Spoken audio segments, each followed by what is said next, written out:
Lurralde koexioak lizitaziora atera du Baztan Bidasoan 10 urterako hiriarteko garraio publikoaren emakida, 24,1 milioi euroko balioarekin.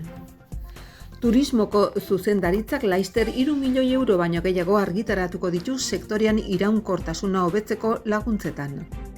Nafarroko gobernua ados agertu da Nafarroan etxebizitza eskuragarri izateko eskubidearen alde parlamentuan aurkeztu duen foru legearen proposamenekin.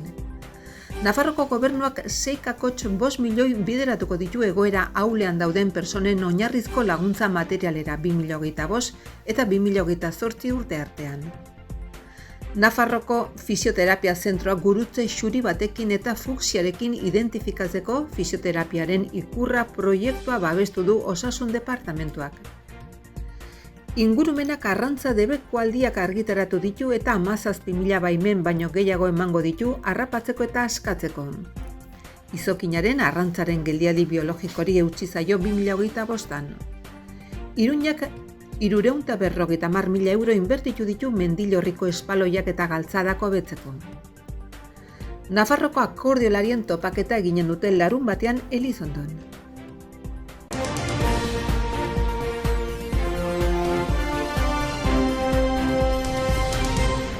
Lurralde koexiorako departamentuak lizitaziora atera du Iruña-Irun arteko errepideko bidaiarien garraio publikoaren zerbitzua Baztan Bidasoa eragin eremuan. Emakidaren kontratuak 10 urteko iraupena izango du eta 24,1 milioi eurotik gorako balioa du. Baztan Bidaso eskualdean zerbitzuri emateak 21.000 persona baino gehiagoren garraio premiei erantzutea ahalbidetuko du. Hoietatik 39 erakundetako 5.500 baino gehiagok ez duten garraio publikorik. Hala, Lurralde koexiorako kontseilaria Oskar Txibitek zerbitzuen garrantzia azpimarratu du. Lurraldea egituratzeko eta despopulazioaren aurkako borrokan suposatzen duenagatik. Gainera, garraio publikoaren eta politika jasangarrien aldeko apustu irmoa da. Baztan Bidasoako garraio zerbitzuren linien nagusiak prestatzerakoan kontuan hartu da, egungo garraio lineak integratzea eta zerbitzuen eskualde ikuspegia txertatzea. Gainera, autobusen garraio erregularra eta eskariaren araberako garraio turismo ibilgailuekin kombinatuko dira. Desgaitasunen bat duten personen irisgarritasuna ere bermatuko da doan bidaiatuko baituten. Baztan Bidasoako biztanlek interes orokorreko zerbitzuetara o esaterako lantokitara, osasun zentroetara eta aisialdi zentroetara duten sarbidea ere kontuan hartu da, lehentasuna duten egoerak izatxagatik, emakidaren zerbitzuak diseinatzerakoan. Emakida berriaren zerbitzua garraio erregularreko 2 lineetan eta eskarirako 2 garraio lineetan egituratzen dira. Garraio erregularreko lehen linean Iruña Mugairi Elizondo Donostia artean doa. Ibilbide desberdinekin herritarren beharren arabera. Donostia Oronoz Mugairi Iruña 2 noranzkoetan. Elizondo Iruña 2 noranzkoetan, Elizondo Donostia 2 noranzkoetan. Donostia Irun Lesaka 2. garraio erregularreko linea Iruña Ultzama artekoa da. Aldi berean eskariaren araberako garraioari ekingo zaio, Baztan, Bortziria eta Malerreka linearen eta Lantz Iruña linearen bidez. Zerbitzu hori egunero eskainiko da, aldez aurretik erreserba egin beharko da eta orain arte garraio publikorik ez zegoen herrietan emango da zerbitzua horrela, zerbitzuak emango dira honako udalerri hauetan. Zugarramurdi, Dantxarinea, Urdazubi, Amaiur, Erratzu Bozate, Arizkun, Elbete, Elizondo, Zigaurre, Ziga Aniz, Berroeta, Zigaurre eta Almandoz.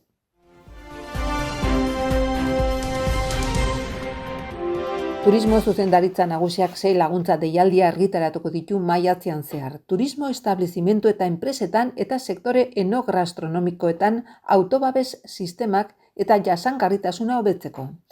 Deialdi horiek guztiak 3.283.000 euroko Europar Batasunak Next Generation finantzatutako berreskurapen eraldaketa eta resilientzia planaren barruan daude.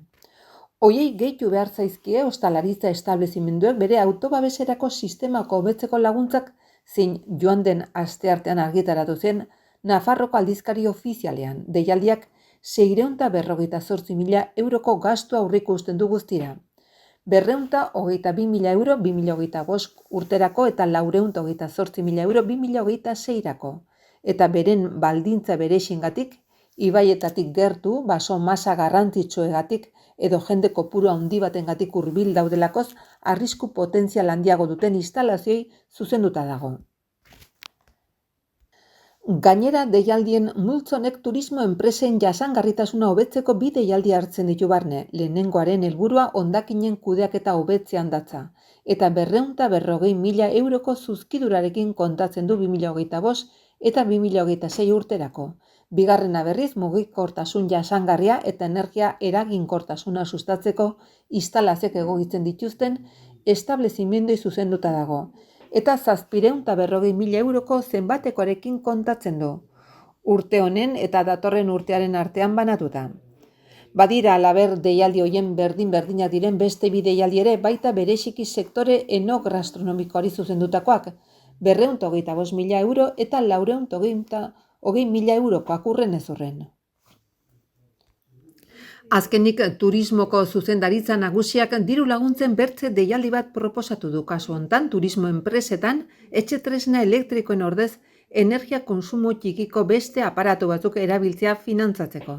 Deialdi hontan aurreikusitako zenbatekoa 1.000.000 eurokoa da eta diruz lagundu alden inbertsioaren 80% finantzatuko dute itzuli beharrik gabe. Nafarroko gobernu atzoko bilkuran ados agertu da Nafarroan etxe bizitza eskuragarri izateko eskubidearen alde aurkeztutako foru legearen proposamenarekin.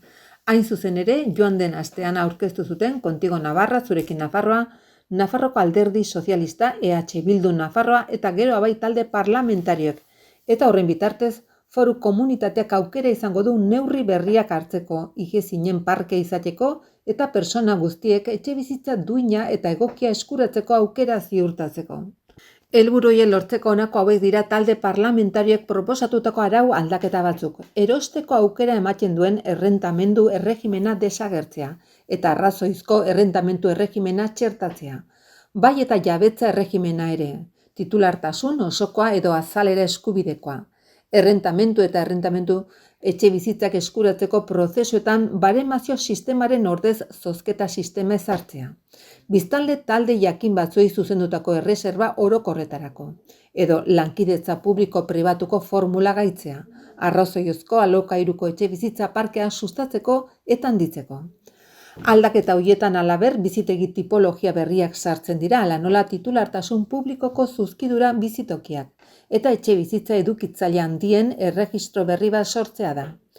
Horri esker merkatu tensionatuko eremu izendatzen diren eremuetan etxe bizitza edukitzaile handitzat hartzeko baldintzak betetzen dituzten persona fisiko eta juridikoak identifikatu eta kontrolatu ahal izango dira.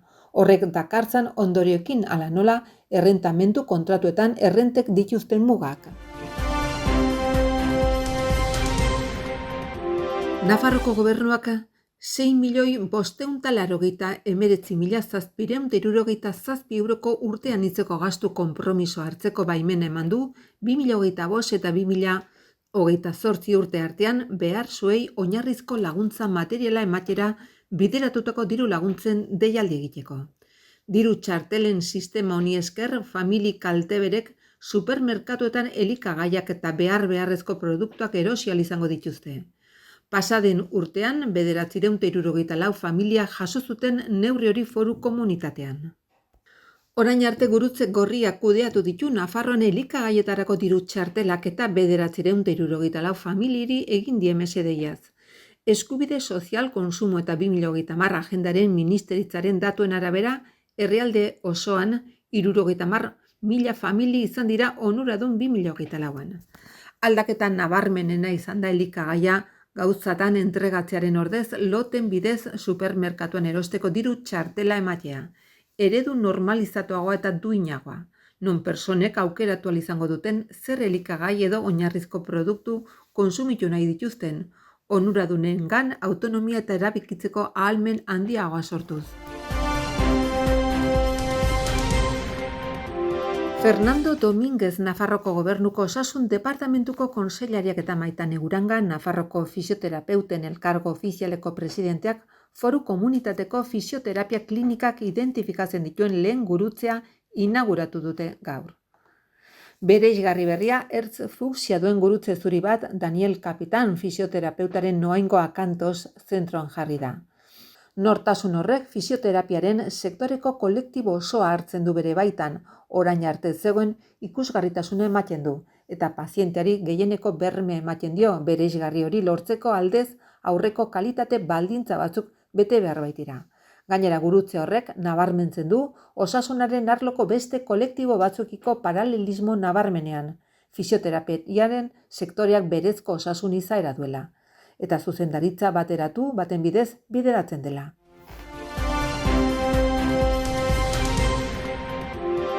Landa Garapeneko eta Ingurumen Departamentuak Nafarroko aldizkari ofizialian ingurumen zuzendaritza nagusiaren bitartez arrantzarako debeko aldien xedapen orokorra argitaratu du.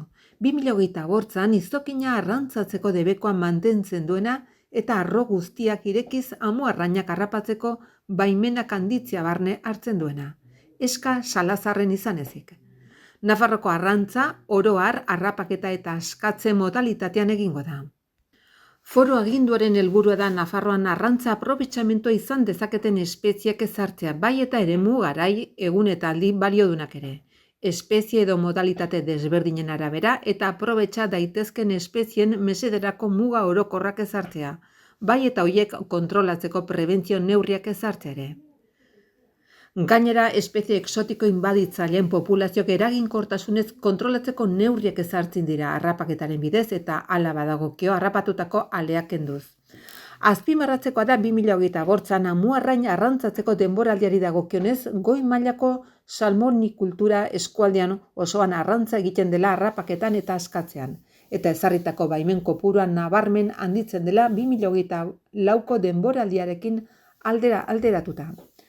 Amu arrainen populazio zertxobait hobetu dira eta harrapaketen kopurua onargarria kalkulatzeko eredu berri bat egin da, harrapaketa eta askatze modalitate berrira egokituta. Horri esker, arro guztiak ireki ahal izan dira arrantzaz gozatzeko. Eska Salazar arroa izan ezik debekatuta egongo baita eta arrantzalei eskainitako baimen kopurua handitu egin baita. Arroko baimen kopurua honako hau izango da, 9.928 baztan bidasoan, 4.750 Oria Urumean, 457 Ega Urederran, Zudaireko barrutian 322 baimen. 500 Arakil Larraunen, 572 Argaultzaman, 500 Eugiko barrutian, eta 687 Iratierron. Iruñeko udalak Mendillorriko espaloiak eta galtzadako hobetzeko lanak egin ditu azken asteotan, oinezkoen eta ibilgailuen zirkulazioa hobetzeko xedez. Lanetan 350.000 euroko inbertsio egin da eta batez ere Gorraiz kontzejuaren kalean eta bere ingurunean esku hartu dute. Hirigintza Gerentziako Kontseiluko eta Iruñeko udaleko hirigintza batzordeko kideak inguru horretan izan dira eta bertzea oinezkoen pasabideetan eta hiri autobusen geralekuetan egin dituzte lanak ikusi dituzte. Nafarroko akordeolarien topaketa eginen dute larunbat honetan Elizondon. Goizean kale jira eginen dute herritik barna. 11 gutxitan lur aretotik abiatuta eta 61 akordeolari biltzea aurreikusten da. 12 eta 4 ongi etorri eginen diete bertaratutakoei plazako terrazetan musika eta aperitiboarekin. Ordu batak eta 4 bueltan joanen dira lurrera eta bertan bazkaria izanen da ordu biterritan. Santa Mariaren eskutik eguna borobiltzeko arratsaldeko 8 kontzertuak izanen dira.